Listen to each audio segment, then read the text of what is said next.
Bonjour à tous et bienvenue sur Xenova. Ici, nous décryptons les lignes de fracture du monde, nous analysons les rapports de force et nous révélons les vérités que les grands médias préfèrent souvent ignorer. Nous parlons stratégie, puissance et géopolitique sans langue de bois. Aujourd'hui, nous plongeons au cœur d'un événement tectonique. Un événement qui n'est pas qu'un simple fait d'armes, mais un symbole, un message envoyé à toute la planète. Un message gravé dans le ciel saharien par les défenses algériennes. Pendant que certains parlent, que d'autres négocient, l'Algérie, elle, agit. Elle a abattu un drone militaire israélien de reconnaissance en plein vol dans son espace aérien du Sahara. Ce n'est pas un incident. C'est une démonstration. Une démonstration de capacité technologique, de volonté politique et de souveraineté réaffirmée. Dans les heures qui ont suivi, les débris ont été récupérés, analysés, et les conclusions sont un électrochoc pour les équilibres régionaux.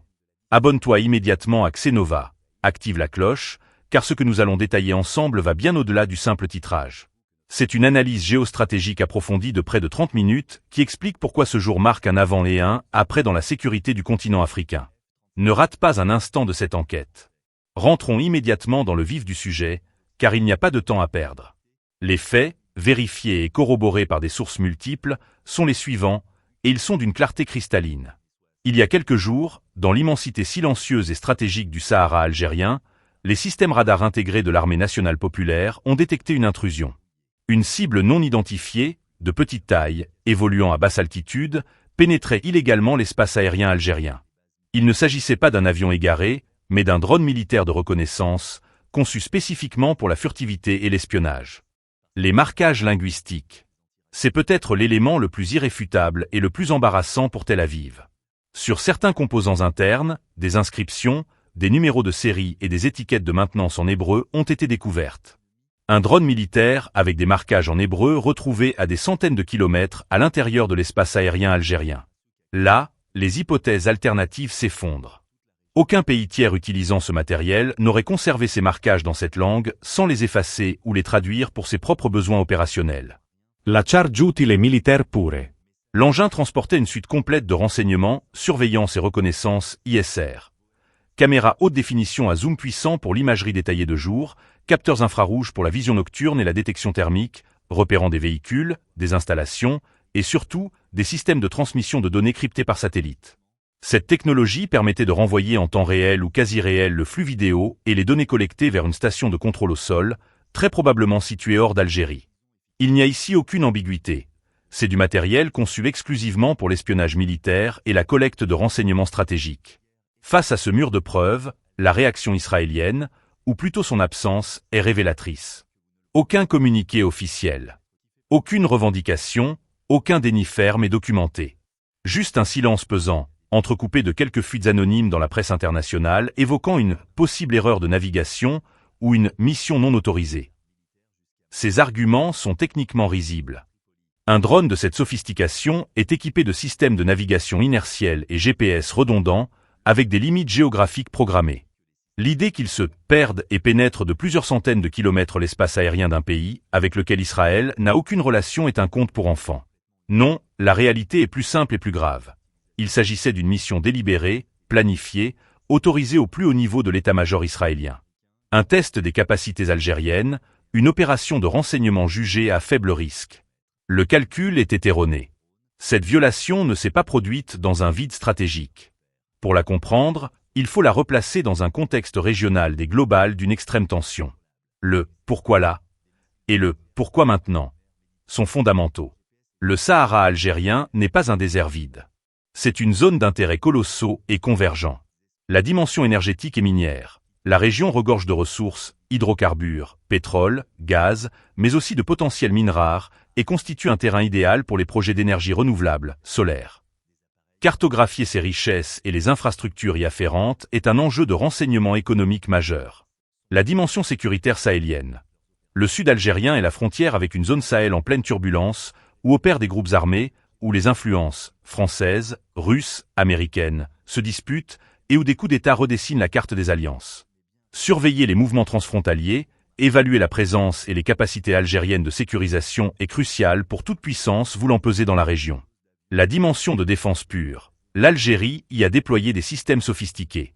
Cartographier les implantations radars, les bases aériennes avancées, les sites de missiles, étaient probablement un objectif prioritaire de ce drone. Comprendre les « angles morts » du système de défense aérienne algérien était une valeur inestimable. Israël, de son côté, mène depuis des années une campagne entre les guerres extensives visant à collecter du renseignement et à frapper des cibles jugées hostiles, notamment liées à l'Iran, bien au-delà de ses frontières immédiates, souvent au mépris des souverainetés, Syrie, Liban, Irak. L'extension de ce renseignement vers le Maghreb et le Sahel, zone d'influence potentielle de l'Iran via des proxys ou simplement zone d'instabilité exploitable, est une évolution logique de sa doctrine sécuritaire. Mais cet incident met aussi en lumière les rapports de force entre grandes puissances. Les systèmes qui ont détecté et abattu ce drone sont majoritairement d'origine russe, systèmes de radar, missiles S-300 PMU-2 ou Buk M3. Pour Moscou, c'est une publicité en or. La preuve que son matériel peut rivaliser avec et vaincre la technologie occidentale, israélienne étant souvent considérée comme un proxy technologique des USA. Pour Pékin, qui fournit aussi certains équipements et suit de près la sécurité énergétique, c'est la confirmation qu'un partenaire stratégique en Afrique du Nord est solide. À l'inverse, pour Washington et Paris, c'est un casse-tête diplomatique. Les États-Unis ne peuvent cautionner une violation de souveraineté, mais ne vont pas condamner fermement leur allié israélien. La France, historiquement liée à la région mais aussi proche d'Israël, observe un silence radio presque absolu, pris entre son désir de coopérer avec Alger sur le Sahel et ses relations avec Tel Aviv. L'abattage de ce drone est bien plus qu'un succès tactique. C'est un événement stratégique aux répercussions multiples et durables. Technologiques et financières. Plusieurs dizaines de millions de dollars se sont écrasés dans le désert. Mais pire, l'appareil et ses systèmes secrets sont entre les mains d'experts qui vont les disséquer. Chaque faille, chaque fréquence, chaque capacité sera analysée, non seulement par l'Algérie, mais potentiellement partagée avec ses partenaires stratégiques, Russie, Chine. C'est un renseignement de contre-ingénierie inestimable. Stratégique et symbolique. Le mythe de l'impunité et de la supériorité technologique incontestée d'Israël en matière de drones vole en éclats. Le message est clair. Votre technologie n'est pas invincible et nos cieux ne sont pas ouverts. Cela impose une recalculation du risque pour toute future opération dans la région. Détection. Pouvoir repérer un petit drone furtif dans l'immensité saharienne prouve l'efficacité et la couverture des radars longue portée, comme les résonnants nœuds ou les systèmes russes. Astérisque décision et engagement. La chaîne de commandement a fonctionné rapidement, montrant une armée en alerte permanente et capable de passer de la détection à l'engagement létal dans un laps de temps court. Astérisque message politique. L'Algérie rappelle qu'elle est une puissance régionale souveraine, qui ne fait partie d'aucune alliance militaire dirigée par l'OTAN et qui définira seule les règles dans son espace. C'est un coup d'arrêt à toute velléité d'ingérence. Astérisque dans le monde arabe. Même les pays ayant normalisé avec Israël, Maroc, Émirats, ne peuvent que tacitement reconnaître le bon droit d'Alger à se défendre. Cela crée une gêne diplomatique et rappelle que la normalisation ne donne pas carte blanche pour violer la souveraineté des autres. Astérisque en Afrique. De nombreux États, confrontés à des menées de drones, terroristes ou issus de conflits voisins, et fatigués des ingérences, voient en l'Algérie un modèle et un partenaire potentiel. Alger pourrait devenir un pôle de référence en matière de formation et de fourniture de systèmes de défense aérienne et anti-drones, contestant l'influence traditionnelle des anciennes puissances coloniales.